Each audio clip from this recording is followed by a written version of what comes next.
ঘটেনি, এর আগে বহু ঘটনা ঘটেছে। জি করের ঘটনাটা একটা অন্তিম মানে চরম পর্যায়ের ঘটনা, যার পর আমাদের ধৈর্যের বাঁধ আর কারুর আমরা ধরে রাখতে পারছি না। কারণ যত দিন যাচ্ছে তত বিচার ব্যবস্থার স্থিতিগতার জন্যে আমাদের লেট হচ্ছে, জাস্টিস হচ্ছে না। জানতে হবে যত তাড়াতাড়ি আমরা জাস্টিস পাবো, দোষীরা যত তাড়াতাড়ি শাস্তি পাবে, তত তাড়াতাড়ি এই ঘটনাগুলো লোকেরা ভয় পাবে সেকেন্ড টাইম করতে। আমার ছোট বাচ্চা আছে 2.5 বছরে, আমার তার জন্য ভয় আছে, ভবিষ্যতে সেও বড় হবে। কোনো বাচ্চা মেয়ে, কোনো বয়স্ক মানুষ কেউ সেফ নয়। নট অনলি কলকাতা, সারা বিশ্বের সেম ঘটনা। আমরা চাই যেন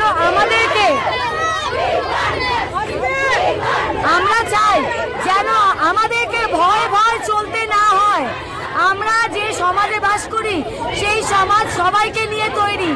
আমরা অধিকারের জন্য লড়বো কেন? সবাই যেরকম একসাথে বাঁচবো, একই সমান অধিকার নিয়ে বাঁচতে চাই। আমরা ভয় পাই না। সমস্ত ধর্ষক মেন্টালিটির মানুষদের বলছি, কোনো মেয়ে ভয় পায় না। আমরা সবাই একসঙ্গে আছি, এটাই বলতে চাই। সিবিআই বলুন, সরকারকে বলুন, রাজ্য সরকার, কেন্দ্রীয় সরকার, সিবিআই, প্রত্যেকের কাছে একটাই আবেদন আমাদের, যে যত তাড়াতাড়ি সম্ভব এই ঘটনাটার একটা সমাধান ঘটিয়ে সমস্ত আসল দোষীদের শাস্তি দেওয়া হোক। আমাদের বক্তব্য, আমরা বিচার চাই। যে নির্যাতিতা, তার বাবা মা অব্দি বলছেন আমরা মুখ্যমন্ত্রী কে কি বলে প্রধানমন্ত্রী কি রাজ্য সরকার কারোর ব্যাপারে আমাদের কোনো মাথা ব্যথা নেই। আমরা আমাদের মেয়ের বিচার চাই, আমরাও সেই বিচারের সেই কথাই বলতে চাই। আমরা প্রত্যেকটা নির্যাতিতার বিচার চাই। মেয়েদের ধৈর্যের ভাত ভেঙে গেছে। মেয়ে কেন, এখন সাধারণ মানুষ অনেকেই প্রোটেস্ট করছে, কারণ স্বাধীনতা পরবর্তীকালে এত বড় আন্দোলন মনে হয় না ভারতবর্ষ আর দেখেছে। তার কারণ হচ্ছে এইবার ধৈর্যচ্যুতি হয়ে গেছে। এই অপরাধের শাস্তি আমরা চাই, এবং সেটা যেন তেন প্রকারেণ শাস্তি দিতেই হবে। সে সরকার, কেন্দ্রীয় সরকার, রাজ্য সরকার, সিবিআই, ডাজন্ট ম্যাটার, কিন্তু এই শাস্তি আমরা চাই, এবং দৃষ্টান্তমূলক শাস্তি। যে দ্বিতীয়বার কেউ যদি এটা করতে চায়, করার আগে 10 বার গায়ের ওপর কাটা দেবে, যে ভয় করবে। একদম যাবে না। আমাদের যতবার আন্দোলনে গতি আনতে হবে, করলে হবে। এটাকে যত শীঘ্রই সম্ভব বিচার অধীন করে এটার বিচার ব্যবস্থাতে দোষীদের শাস্তি দিতে হবে। আমাদের সামনে দুর্গাপূজা আসছে, দুর্গাপূজার আগে আমাদের মৃত উমার শাস্তি চাই। তার আগে দুর্গাপূজার কোনো আলোচনা, কোনো চাকচিক্য আমাদেরকে আন্দোলন থামাতে পারবে না।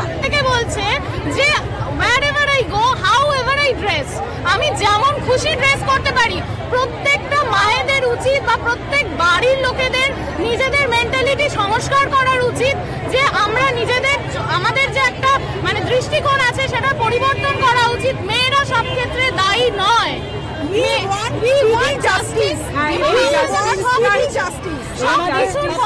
এখনো যেন আমরা রাস্তায় নির্ভয় বেরোতে পারি, সেটা রাতের দখল নয়, দিন রাত সব সময় দখল যেন মেয়েরা পায়। এখানে কেউ রাজনীতিবিদ নই, আমাদের প্রত্যেকের যা রং আছে সেগুলো আমাদের ভেতরে আছে। আমরা এখানে প্রত্যেকে কালো অথবা সাদা পোশাকে আছি। তার কারণ হচ্ছে আমরা মেয়েরা সারা জীবন ধরে কালো মানে শোক, আর কালো মানে প্রতিবাদ, এবং সাদা মানে শোক। আমরা কি শুধু শোক আর প্রতিবাদ করব? আমরা আমাদের ব্যানার দেখলে বুঝবেন সেটি রঙিন। আমরা স্বাধীনতার রঙিন আমরা জানতে চাই না যে সরকার কার। আমরা জানতে চাই না স্টেট গভর্নমেন্ট, সেন্ট্রাল গভর্নমেন্টে কে আছে কি আছে। আমরা বিচার চাই, অন্যায়ের প্রতিবাদে লড়াই। আজকের প্রতিবাদ অন্যায়ের প্রতি, আজকের মিছিল অন্যায়ের প্রতিবাদে লড়াই। তাতে কোনো রাজনৈতিক স্লোগান আমরা দেব না। আমরা শুধুমাত্র অন্যায়ের প্রতিবাদ চাই। 36 ঘন্টা দীর্ঘ টানা ডিউটি করার পর একটা মেয়েটার ওপর এইরকম অমানবিক অত্যাচার করার পরে মেয়েটিকে ধর্ষণ করে মৃত্যু দেওয়া হলো। কেন দেওয়া হলো তার কারণ আজ অব্দি জানা যায়নি। সুতরাং এর শাস্তি কঠোর থেকে কঠোর শাস্তি চাই, যাতে ভবিষ্যতে কোনো মানুষ মানুষ এই ধরনের কাজ করার আগে যেন তার লোম যেন খাড়া হয়ে ওঠে যে হ্যাঁ কোনো এক সময় কোনো একদিনে তিলোত্তমার প্রতিবাদে সারা শহর সারা বিশ্ববাসীর প্রতিবাদ করা হয়েছিল।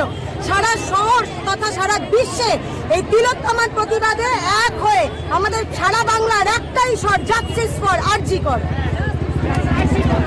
কান্ডারি নাহিক কমলা দুঃখ লাঞ্ছিত ভারতবর্ষে